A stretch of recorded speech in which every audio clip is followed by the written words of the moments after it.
Assalamualaikum warahmatullahi wabarakatuh. Kembali lagi kawan di Legenda Catur Dunia. Yang kita tunggu-tunggu kawan, kandidat turnamen 2026 yang kebetulan berlangsung bersamaan antara kandidat open dan kandidat women, masing-masing diikuti oleh 8 peserta. Nah, kita cukup untuk meng-highlight game-game yang ada di kategori open. Nanti saja kalau ada momen-momen yang menarik di kategori women bisa kita soroti kawan. Nah, untuk kategori open diikuti oleh 8 peserta, ada 5 pemain yang berpengalaman di kandidat sebelumnya dan 3 pemain debutan. 3 pemain debutan itu antara lain Matthias Blubom, dan juga ada Javokir Sidarov, kemudian ada Andrei Esipenko.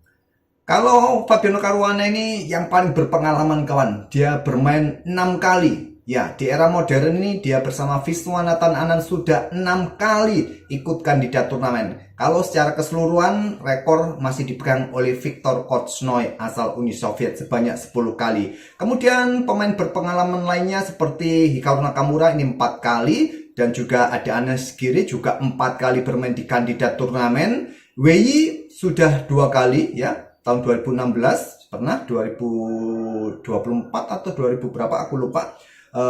Pragnananda juga sudah 2 kali kawan. Oke, itulah rekor-rekor pengalaman para pemain di kategori open bermain di kandidat turnamen sebelumnya. Ya, Hikaru Nakamura ini pertama kali 2016, kemudian comeback lagi 2022, 2024, dan 2026 ini Hikaru Nakamura. Dan di babak pertama hanya ada satu partai yang berakhir remis, yaitu partainya Matthias Blubom versus Wei. 3 partai lainnya sangat-sangat jelas kawan hasilnya, menang kalah. Fabiano Caruana di papan 1, partai yang banyak ditunggu, partai yang paling disorot kawan, mengalahkan Hikaru Nakamura asal pegang putih. Kemudian Pragnananda mengalahkan Anish Giri, dan Javokir Sidarov berhasil menang atas Andrei Esipenko. Tentu video pertama yang akan kita lihat ini partai yang paling disorot, yaitu unggulan pertama Fabiano Caruana versus Hikaru Nakamura. Nah, apa kebalik ya? Unggulan pertama memang banyak yang menjagokan Fabi berdasarkan pengalaman. Kalau elo rating sih Hikaru Nakamura ya yang masih tinggi terhadap Fabiano Caruana. Oke, saya pilih game ini juga karena pembukaan yang dipilih oleh kedua pemain ini banyak sekali ide-ide yang bisa kita pelajari di posisi pembukaan kawan. Jadi jangan kaget ya nanti kalau video ini agak panjang di pembukaan ataupun ya secara keseluruhan panjang, karena ini adalah permainan klasikal dengan kontrol waktu 120 menit. Jadi saya juga akan sedikit mengikuti alurnya, bagaimana adakah ide-ide yang bisa kita otak-atik nanti ke depan. Nah, ready opening dibuka oleh Fabiano Caruana. D5 lanjut Hikaru Nakamura. Di sini ada Reti Gambit kawan, pion C4. Nah, kalau kalian menemui pembukaan semacam ini ya, kebanyakan sih hitam akan menolak, tidak akan ambil Reti Gambit ini. Bisa mempertahankan dengan pion C6, dengan pion E6, atau maju D4 kawan. Kalau kalian ambil, ya bisa saja langsung diambil oleh putih ya, rebut kembali. Tapi kebanyakan dia akan bermain dengan pion E3 saja. Ya, coba rebut kembali pion ini dengan gajah. Kalau kalian mencoba mempertahankan, tidak banyak yang mempertahankan kawan. Kalau kalian mencoba mempertahankan, ini ada beberapa Grandmaster 2500 menurut database bermain mencoba mempertahankan. Putih akan mencoba tekan dengan pion A4. Nah, sebaiknya dorong maju pion B4, lepaskan pion C4. Tapi kalau kalian mencoba bermain seperti ini, ya simpel ya, pion pukul. Nah, coba lihat, benteng nggak bisa ngapa-ngapain di pelang, tekan, tidak bisa ambil balik. Kalaupun kalian mencoba seperti ini dengan pion C6 untuk contoh ya, nah bisa berlanjut seperti ini. Nah, putih akan lanjutkan dengan kuda C3-nya, menekan pion ini kawan. Kalau backup terus dengan pion A6, ya jatuh pion B5. Nah, di sini kalau kalian dorong maju pion ini, simple menteri A4 cek, rebut pion ini jatuh. Seumpama kalian backup dengan gajah, ya pion ini, maka ada ide kuda ke E5. Ini sangat berbahaya. Karena posisi kuda akan ancam gajah di sana, ya supaya pion ini jatuh, dan juga ada ide menteri keluar. Coba lihat, targetnya adalah benteng petak F7. pion ini akan tetap jatuh kawan, sulit dipertahankan. Oleh karena itu kebanyakan sih menolak untuk terima gambit ini. Oke, E6 saja dimainkan oleh Hikaru Nakamura. Sekarang pion G3 dan dilanjut dengan langkah pion D4 oleh Hikaru Nakamura. Kalian bisa saja melanjutkan kuda F6 ya. Mungkin nanti akan berlanjut ke bentuk Katalan, gajah E7, rokade. Mungkin putih akan melanjutkan dengan pion B3 ataupun juga neo Katalan dengan D4. Tapi Hikaru Nakamura memilih dorong maju pionnya saja. Dengan pion D4 dia bermain, gajah G2, selepas itu kuda C6 untuk perkuat posisi pion ini. Ya, ini apa ya? Sedikit menyimpang dari prinsip dasar di tahap pembukaan. Semakin jauh pion ini didorong maju, dia akan sulit untuk dikawal. Itu prinsip dasarnya. Tapi sampai saat ini oke-oke aja pion ini. Juga cenderung dapat kontrol di area putih. Fabi rokade, kemudian gajah C5, dan di sini kebanyakan ya putih akan melanjutkan dengan pion D3. Magnus Carlsen bermain dengan pion D3, tapi Fabi memilih dengan langkah pion E3. Nah, di posisi kebanyakan di game-game sebelumnya ada kuda lanjut kembang ke peta E7, lanjut Hikaru Nakamura, dan kebanyakan putih merespon dengan B3, maksud saya dengan D3 atau pion pukul pion kawan. Tapi Fabi memilih dengan langkah kuda yang ambil pion D4, dan ini merupakan langkah baru yang belum pernah terjadi sebelumnya di langkah ke-7. Nah, kuda yang ambil balik dilanjut dengan langkah B4. Langkah cantik dari Fabi kawan. Ya, menyerahkan pion di sana. Gajah ambil pion B4, lanjut Hikaru Nakamura, kemudian pion ambil kuda. Sepertinya Fabi membuat langkah pengorbanan pion kawan. Tapi ini adalah jebakan. Hikaru Nakamura memilih amankan Raja Rokade, langkah yang benar. Kalau menteri yang ambil pion ini langsung sembari mengancam benteng di belakang kawan, masalahnya di sini. Menteri A4 cek. Nah, gajah jatuh. Jatuh ya, jatuh. Dan kalau kalian mencoba ambil benteng di sini, coba lihat proteksi pion, gajah siap keluar, menteri terjebak. Nah, kalau di backup dengan kuda di sana ya, sikatlah. Tapi jangan kalian ambil pion langsung berharap mendapatkan benteng, cukup dengan gajah. Sama seperti tadi, kalau menteri ambil benteng di belakang, maka kuda C3, proteksi pion, siap menjebak menteri, wassalam menteri.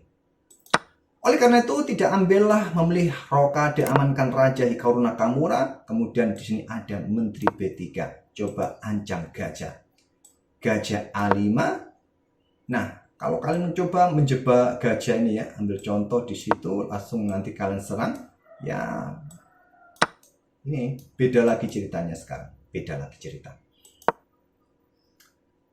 Jadi di sini ada kuda C3, tetap menawarkan pion kawan. Dan sekarang kalian ambil pion ini nggak ada masalah, nggak ada masalah. Kalaupun ada serangan di sana, ya bahayalah ya, di belakang jatuh bisa diambil, tapi yang aman mundur lagi ke peta D7 saja. Di sini kawan Hikaru Nakamura dengan langkah kuda ke F5 untuk ambil pion ini. Nah, ada gajah A3 keluar serang benteng, benteng E8, kemudian pion D5. Gara-gara tidak diambil, maka Fabi punya kesempatan untuk adu pionnya di center. Kuda D4 terlebih dahulu ancam menteri, menteri keluar ke A4 ancam gajah. Di sini ada B6 proteksi gajah dan berikan opsi buat gajah terangnya bergerak nanti ke A6 kawan jika diperlukan. Nah, sekarang Fabi keluarkan benteng AE1 di sana, gajah D7 ancam menteri terlebih dahulu. Nah, di sini kawan menteri mundur peta D1. Kemudian C5 saja dimainkan oleh Hikaru Nakamura. Berharap end pasen, ya pertarungan dengan gajah terang kawan. Nggak bagus untuk dilanjutkan. Di sini posisi pion memperkuat kuda, juga blokade diagonal, aman petak-petak gelap sementara kawan. Di sini ada gajah B2 saja. Kenapa nggak seperti ini saja? Pion pukul pion ya. Nah, coba lihat temponya ancam gajah ya, dan juga siap pion pukul pion. Dia akan ambil pion ini, korbankan benteng di belakang kawan. Kalau diambil ini cukup berbahaya buat putih. Atau tadi langsung saja ambilnya dengan gajah ya.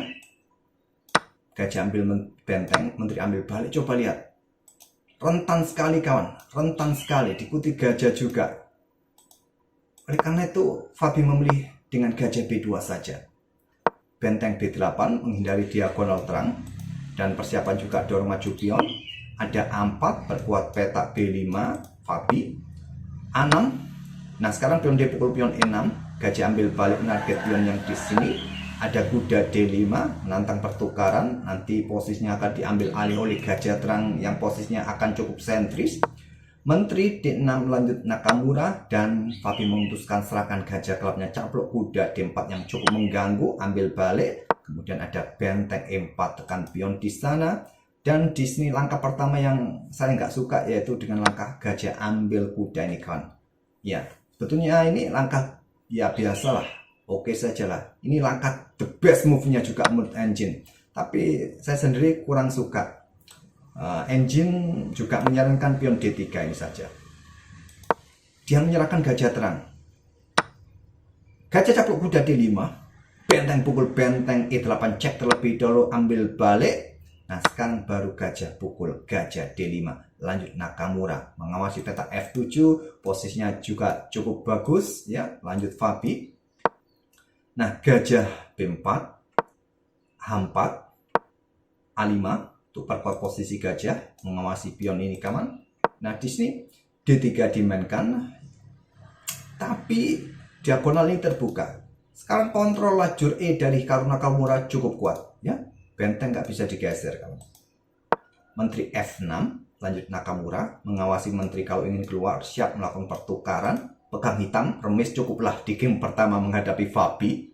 Raja naik G2, menteri E5, persiapan untuk menantang pertukaran di situ kawan.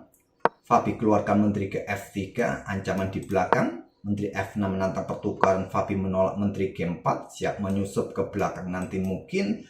Nah, di sini Engine menyarankan buat langkah menunggu, buka ruang pergerakan juga buat raja ya. Ini the best move-nya buat hitam, buat Hikaru Nakamura mode stockfish. Tapi Hikaru Nakamura memilih dengan gajah C5, perkuat posisi pionnya agar menterinya leluasa bergerak, karena menteri putih juga sedang mengincar pion. Tapi setelah geser gajah, kontrol petak E1 ini hilang kawan.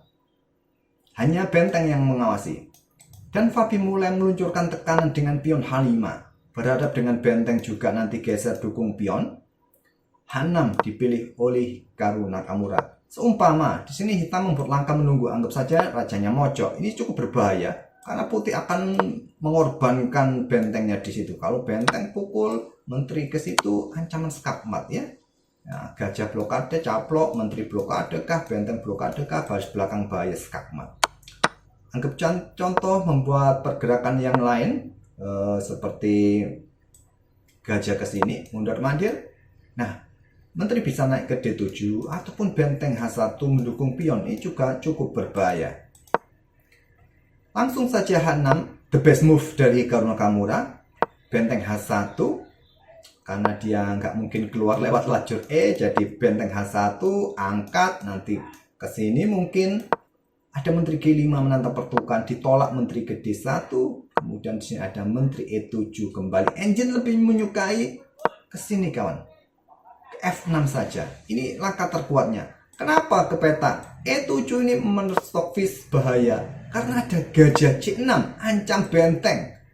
Benteng harus geser. Benteng C8 ancam gajah. Masalah berikutnya setelah gajah tadi tidak mengawasi petak E1, benteng E1 menyerang menteri, dan sekarang kontrol lajur E sudah milik Fabi. Menteri geser dan gajah D5 tetap mengawasi petak F7, menteri juga siap menyusul. Sekarang lajur ini menjadi milik Fabiano Caruana. Raja F8 perkuat dukungan buat pertarungan benteng nanti. Di sini menteri ke G4. Ya, kalau ada benteng di sana, benteng pukul benteng, pion diambil menteri dan tetap mengawasi benteng di sana. Ada benteng D8 saja, lanjut Nakamura, Fabi dengan menteri ke E4. Tadi menteri ke F5 juga bagus. Dia mencoba ingin menyusup ke sana, raja G8 dan sekarang menteri F5. Pressure di sana masih cukup ketat. Menteri D7 pilih Nakamura menantang pertukaran, mundur F3 dan benteng F8, sekarang benteng E5. Sudah sangat aktif kawan ya. Posisi Fabi dalam posisi menekan ini nggak membuat nyaman Hikaru Nakamura. Siap geser dengan benteng menteri, mengincar peta F7, 3 tekanan siap diterima oleh Hikaru Nakamura. Jadi dengan gajah D6 saja, benteng F5, 3 kali tekanan, bertahan total Hikaru Nakamura. Di poin ini kawan, kita berada di langkah ke-41, kontrol waktu sudah ditambah, jadi nggak ada masalah buat kedua pemain. Menteri E7 untuk kuasai lajur E. Di sini ada menteri G4 kawan, mengincar peta G7 dan gajah E5. Perkuat peta gelapnya. Ada benteng F3, mungkin dikombi nanti menteri gajah di sini kawan. Nah, gajah F6. Sekarang benteng ke F4 lagi. Ya, Fabi masih sulit juga untuk mencari langkah terbaik. Menteri D8, lanjut Nakamura. Di sini gajah E4, siap dikombi dengan menteri nanti kawan. Ada benteng E8, berikan ruang pergerakan, tapi Fabi memilih dengan benteng F5 saja. Kenapa tidak dengan menteri F5 menyusul ke belakang nanti? Ya, mungkin dengan cara seperti ini Hikaru Nakamura akan mengantisipasinya ya. Nggak ada masalah juga. Coba lihat, nggak ada masalah juga. Ini akan terpaksa pertukaran menteri ya. Permainan cenderung akan berakhir remis. Oke, benteng F5 lanjut Fabi, siap mungkin ancam menteri nanti ataupun juga mengancam pion di sana. Menteri ke D7 pin benteng supaya nggak bergerak benteng ini. Di sini menteri F4 menghindar dan ada gajah G5, menteri F3, kemudian menteri C7 lanjut Nakamura. Ada benteng caplok pion F7. Langkah brilian pertama kita dapat di langkah ke-49. Oke, tadi langkah terbaik apa sih? Ya, benteng ini digeser ke F8 sebetulnya. Setelah ditinggal menteri C7, Fabi rela korbankan bentengnya sementara ambil pion F7. Menteri ambil, berikutnya ada gajah D5 kawan. Dalam posisi kena tusuk pin, nggak bisa pertukar menteri. Blokade dengan benteng E6. Berikutnya adalah menteri G4 dan benteng jatuh. Fabi unggul 1 pion. Raja geser, kemudian gajah ambil benteng E6, ancam menteri mundur E8. Berikutnya kejar lagi, menteri geser ke A8 cek. Di sini raja mundur G1, nggak ada cek lagi. Gajah F6 dan berikutnya menteri E6. Lanjut Fabi unggul 1 pion kawan, harus berhati-hati. Manuver mungkin nanti ke depan. Di sini menteri D8, ada gajah J6, siap manuver, potensi skakmat nanti di peta F7 ataupun G8. Tantang dengan menteri E7, Fabi melakukan skak. Tantang lagi, bergerak ke B7 untuk mengincar pion yang di sini atau reposisi nanti ancaman skakmat di sana kawan. Ada gajah E5 untuk membantu backup ya, membantu pionnya. Gajah D5, menteri C7 tetap menjaga pion dan potensi skakmat. Menteri A8 cek, raja maju ke E7 dan menteri ke G8. Siap melakukan skak di sini kawan. Koordinasi gajah menteri masih menyulitkan putih ya. Ini butuh langkah yang sangat presisi. Sekali slip kembali dan posisi remis kawan. Sementara Fabi langkahnya masih cukup bagus. Nah, raja D6 lanjut Fabi bisa melakukan skak di situ kawan. Atau mungkin kalau kalian kejar ya ke sini ya. Fabi memilih dengan gajah ke E4 dan Hikaru Nakamura punya kesempatan lari ke peta C5, nanti tersembunyi di sana, sini.